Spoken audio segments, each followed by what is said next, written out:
If you're looking to systemize your agency so that you can unlock scalability and perhaps more importantly take some time off, then there's just one exercise that you really need to focus on mastering. In this video, I want to show you how you can process map effectively in your agency. Process mapping can save you time and money by giving you visibility on your operations. It can standardize your client delivery so that you give more consistent client experiences. It can make employee onboarding and training a lot easier as they have a standard process to follow. And it can help you identify issues and bottlenecks that you can then help fix to make your company more efficient and profitable. If you're new here, hi, I'm Sam, and I've helped over 50 different agencies build scalable businesses that run without them. So without further ado, let's dive in. So a process map is just a visual representation of all of the different steps and decisions within a given business process. Now, there are whole certifications dedicated to process mapping, but in today's video, we'll just cover the basic and the things that you need to know to actually implement it in your own agency. Now, you can process map either using analog or digital methods. If you want to go analog, my recommendation is to find yourself a big whiteboard and then just to use sticky notes that you can then stick on the whiteboard. And essentially you would have each of the sticky notes be one of your steps, and then you would draw arrows on the whiteboard itself to visualize the flow of information. If you'd like to use a digital platform, there are a ton of different whiteboarding apps. You could even use Slides or Canva. My recommendation is Whimsical, and you can use it absolutely for free, and it's what I'll be using in today's video. So there are only a few prerequisites that you need to know before you can actually begin process mapping. And the first is the shapes. So over on the Whimsical board here, you can see we have 4 different shapes. So the first one is the rectangle, and that represents a process or a step. And so this is when you see this, you know that this is something is happening. The next one we have here is a diamond shape. And you can think diamond because it is standing for decision. And so this is where you will plot something in the process map to show that there's a fork in the road, that something has to be decided on, or it depends. And so there is 2 different outcomes that could happen from that. Then we have this circle shape, or it might be a pill shape. And this is essentially your start or stop points, your terminus. And then finally, we have an arrow. As I said, this is purely just to show the direction that the tasks are going in. Now, you can map at any scale. So you can map really zoomed in to a particular process or task and map out all the different sub-steps within that. Or you can process map really zoomed out. And so you could see the overall business of what happens at each department in each area. What I always recommend is what I call mid-level mapping. And this is essentially where you're taking one of your key areas and you're mapping out the different processes that branch across 2 or 3 different systems. At this kind of scale, each of the different steps, the processes, those rectangles normally represent a task.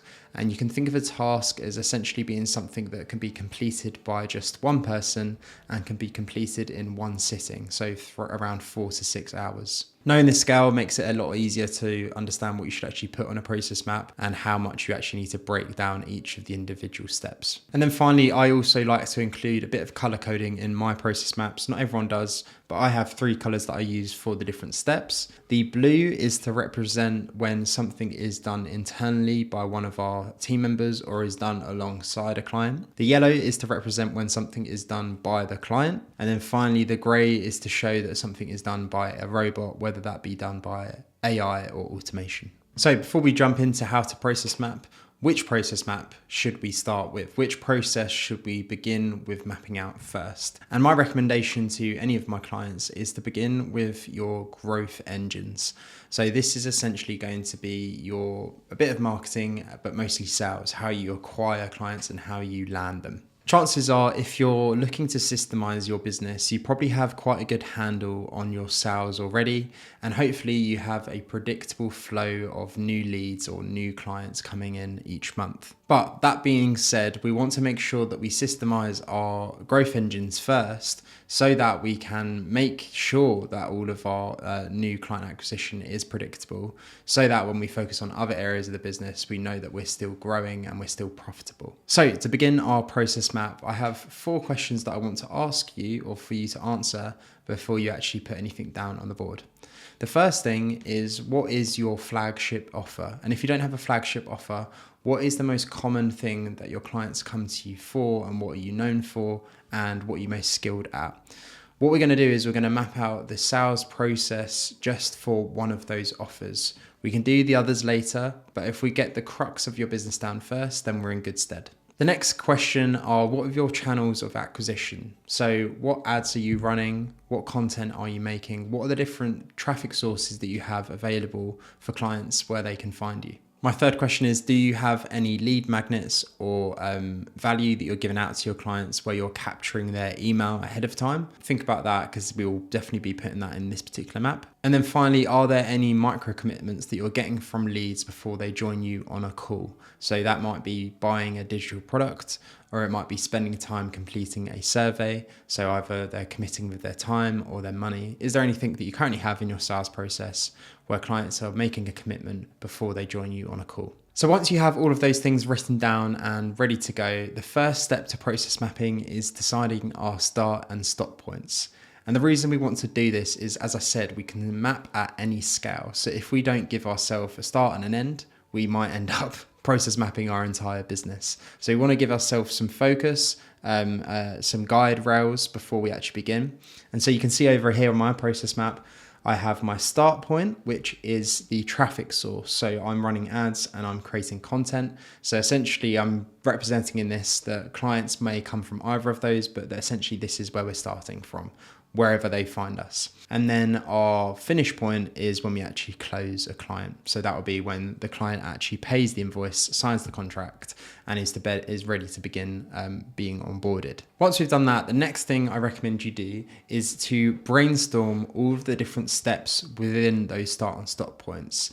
Now, we'll just jot them down as boxes. I wouldn't worry too much about the colors at the moment. Basically, you just want to get everything out of your head that you have in your head, and to have all the different steps ready there to go. And I like to do this before I actually have anyone join me with the process map and help me out, because I basically just want to make sure I have an understanding of what it looks like, and then I can ask them if they're missing anything. So this is what it looks like at the moment, just boxes plotted around. They might be in some order, but it doesn't matter if they're chronological or not. But we've just got a brainstorm of all of the different steps. Then once we've done that, I will actually put together the team of people that I want to help me with this process map. And they are essentially going to be all of the people I can think of that are involved in the different processes. So if this is the sales process, we might have the people that are creating sales pages, lead magnets. We might have our actual sales reps, maybe people, setters and closers, if you have any of those. Essentially anyone who you think is actually going to be doing any of the tasks within this process map, you want to get them on a call as the stakeholders.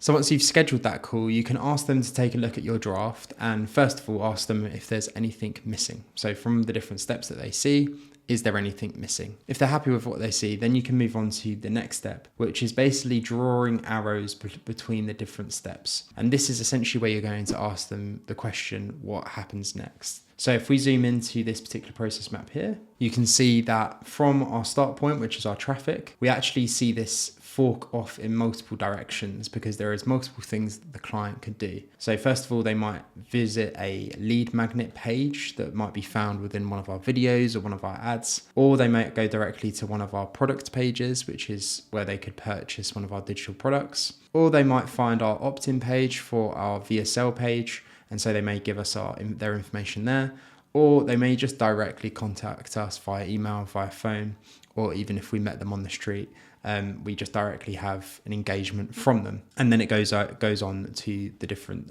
steps. And so essentially, as we're piecing together these different puzzles, we're just asking each person what happens next and plotting it along. Now, if as something happens, you ask someone what happens next, and their answer is, well, it depends. If this was to happen, then we would do this. If this was to happen, then we would do this. Then you then know that you should put down a diamond. And you'll notice there probably wasn't any diamonds in the previous map because as we begin to map this out properly, this is when the diamonds come in. And so you can see, for example, from the VSL page, if the client was to book a call, if it's yes, then they'll be taken to the booking page. If it was no, then after 10 minutes, we actually have a opt-in email sequence that would trigger, and it's basically going to be encouraging them to book a call with us. Again, if we go further along, if after the booking page they are qualified, say yes, it would go to a thank you page. No, it would go to an unqualified page and an unqualified email sequence.